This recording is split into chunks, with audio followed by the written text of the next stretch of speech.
Top Sortie, c'est votre émission culture et sortie du vendredi, comme chaque semaine, avec Morgane Lasdis-Pesson du magazine Le Mensuel. Comment allez-vous ? Comment ça va ? Moi, ça va très bien. Ça va très bien. Mais oui, on va parler après foot.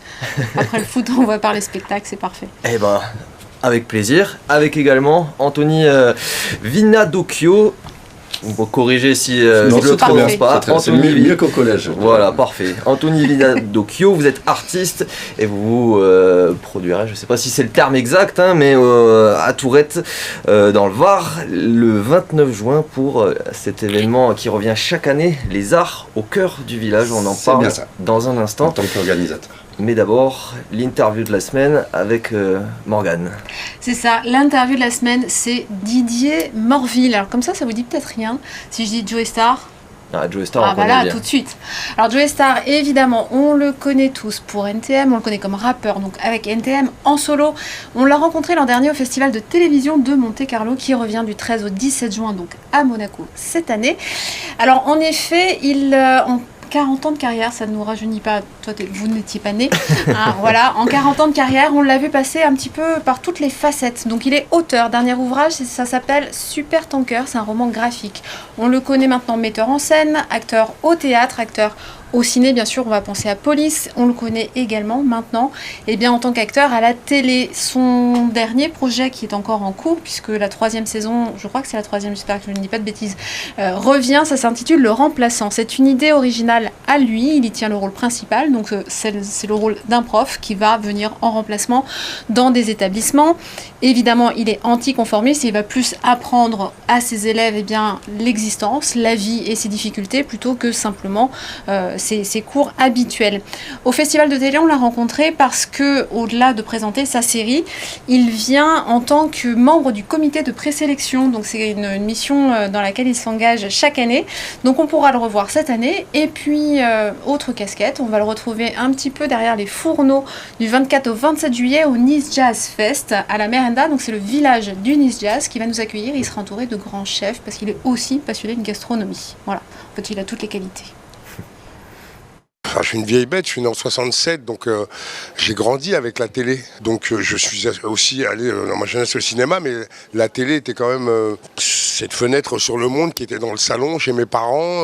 Je rappelle que c'était une époque où on n'avait pas de téléphone portable, il n'y avait pas autant d'informations qui allaient dans tous les sens comme aujourd'hui. Enfin voilà, donc oui, pour moi la télé a toujours été... j'ai presque envie de dire un membre de ma famille. Madame Nudal ? Oui, c'est moi. Bonjour. Vous désirez ? Je suis Nicolas Valère, le remplaçant. Vous êtes au lycée Thomas Pesquet. Est-ce qu'il se balade dans le short, Thomas Pesquet ? Non, jamais. Jamais. Moi, au départ, la rêve de Valère, c'était le poète des cercles, cercle des poètes disparus et Mel Gibson dans L'Arme fatale. Ouais, parce que j'aimais ce personnage qui arrive et qui ne sait... Enfin, qui se bat tout le temps contre l'ordre établi, voilà, mais à bon escient. Alors, vous pouvez me critiquer ? Genre. Je dirais rien. Ça va ? Alors ? Vous faites trop de fautes pour prof de français. Enfin, par exemple, moi j'ai des enfants, je les incite à rester curieux, à toujours dire que c'est... à toujours s'inscrire dans cette posture où ne pas savoir. Ne pas savoir, c'est pas grave, c'est en rester là qui est grave, justement. Ne pas chercher à apprendre, effectivement. Donc... je suis artiste, je suis pas au bord d'une falaise, donc si je suis pas là pour sortir de ma zone de confort ou aller chercher, ou aller à la rencontre de doudingues qui me proposent des projets, voilà, j'ai rencontré le théâtre depuis peu, c'est une nouvelle sensation, ouais, je ne vis que pour ça, quoi, je ne vis que pour, j'ai envie d'apprendre encore, wow. Je passe d'un truc à un autre, voilà, mais faut savoir que je passe d'un truc à un autre, mais ça s'arrête jamais pour moi en fait. Mais je suis un hyperactif, donc forcément, ce personnage me ressemble aussi assez, ouais.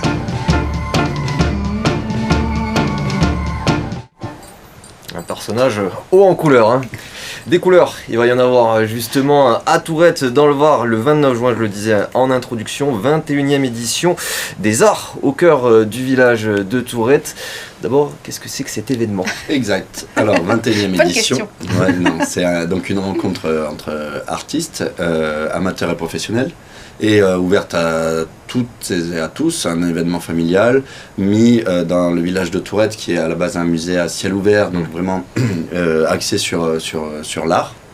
Oui, c'est vraiment un village qui a choisi de se dédier aux arts plastiques. Voilà, on a des galeries, des ateliers ouverts toute l'année et des œuvres exposées au grand jour. C'est ça. On a une dizaine d'artistes résidents toute l'année avec les galeries ouvertes, dont je fais partie aussi.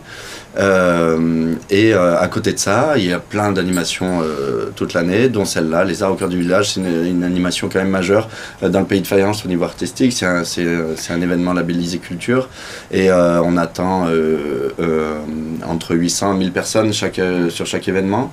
On a plus de 70 artistes exposants.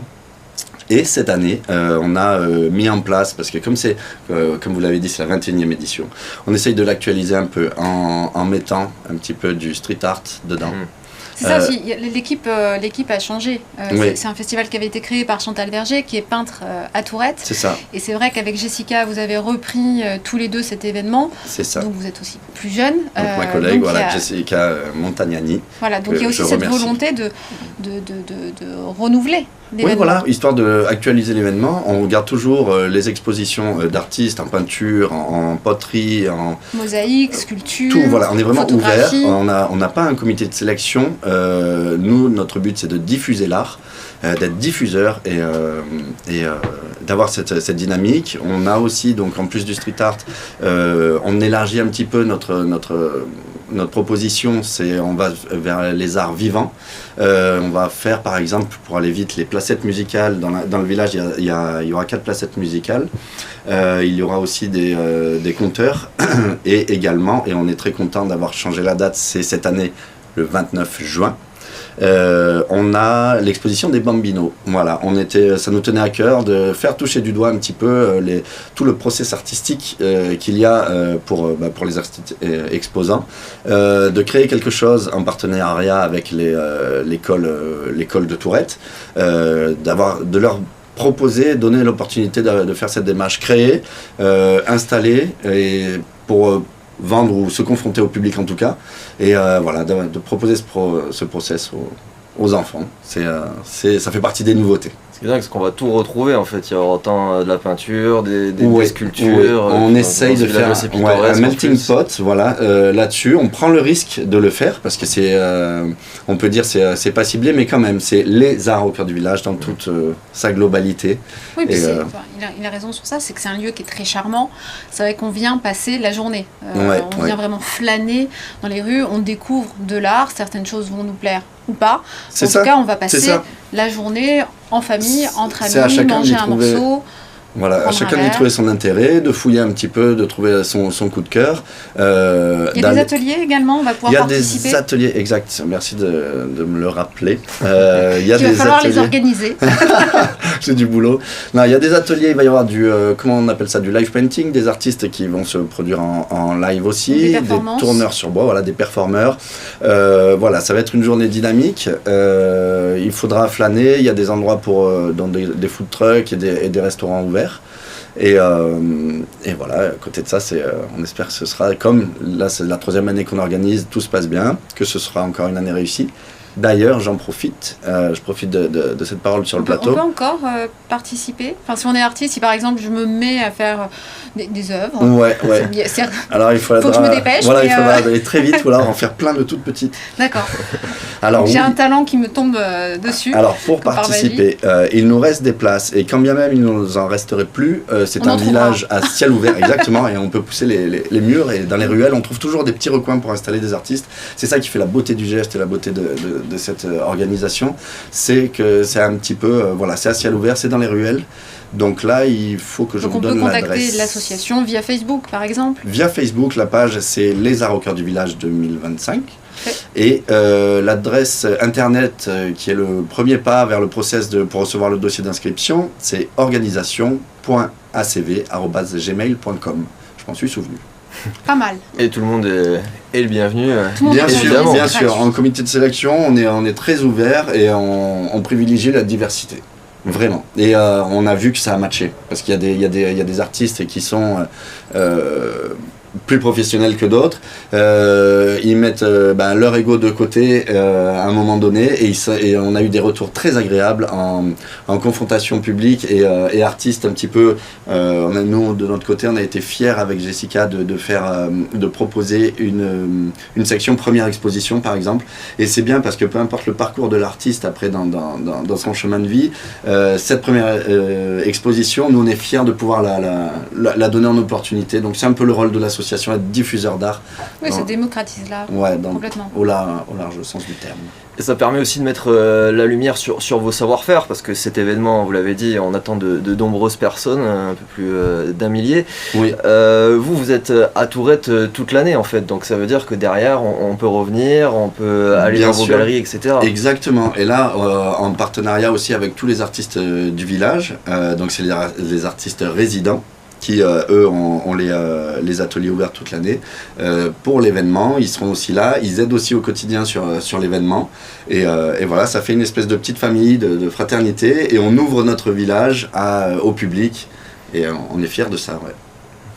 L'occasion aussi peut-être de susciter des vocations, je sais pas, puisque voilà, on peut regarder, il y a des ateliers également, Oui. Ça permet aussi d'avoir une expérience assez immersive finalement. Exactement, et on a aussi, on va mettre en place aussi, comment ça s'appelle, un atelier, un stand d'art libre, c'est-à-dire que le public pourra avoir accès à, on n'a pas défini si c'était créer des bombes de peinture ou des pinceaux et tout, on est dans la gestion, mais en tout cas chacun pourra y mettre, tu peux m'y mettre. son coup de... Voilà, tu pourras Mais t'y pas mettre, trop Morgane. tard.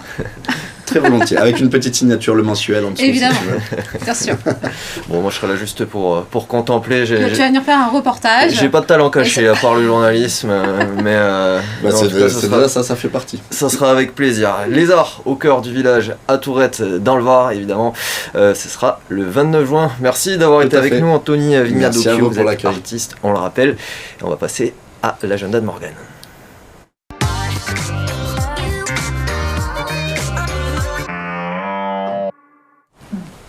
Alors, qu'est-ce qu'on fait ce week-end ? Alors, c'est pas tout à fait ce week-end. Moi, je m'y prends un petit peu à l'avance. Je suis pas quelqu'un d'hyper organisé, mais je pense qu'il y en a d'autres qui le sont. Donc, on va débuter par les harmonies. Donc là, ce sera du 13 au 15 juin dans le village d'Aise. Et il y a un petit rapport quand même avec les arts au cœur du village, parce qu'on est au cœur du village d'Aise, qui est charmant et qui est perché lui aussi. Et on va déambuler dans les rues pour suivre des déambulations évidemment, mais qui vont être lyriques, classiques. On va avoir un opéra éclaté, mais on aura aussi dans des concerts classiques dans les jardins du château de la Chèvre d'Or, assez charmant, mais aussi dans le jardin exotique avec des concerts éclairés à la bougie. Donc bon, c'est un autre registre, mais c'est vraiment magnifique. C'est une idée de Nicolas Cousin, de Rémi Mathieu. On va poursuivre avec quelque chose de plus urbain, Nuit Carrée, donc c'est vraiment devenu une institution dans la région du 12 au 14 juin à Antibes, esplanade du Pré des Pêcheurs. On va retrouver de la chanson française, de la pop, de l'électro, du rap, 3 soirées hyper éclectiques avec entre autres Bakermat, Soul King, Jungeli, Vakra, Théodora que j'ai découvert il y a peu de temps et Ben Mazui qui est une valeur sûre. Cap sous les étoiles du 17 au 19 juillet. Donc là on s'y prend un petit peu en avance. Roquebrune Cap Martin, c'est au parc du Cap Martin. Donc en fait l'avantage de l'été c'est qu'on a que des lieux assez charmants qui nous accueillent. Donc là on va surplomber la mer et on va retrouver Brel le spectacle, Michel Fugain, Laurent Barra ou encore Anne Roumanoff.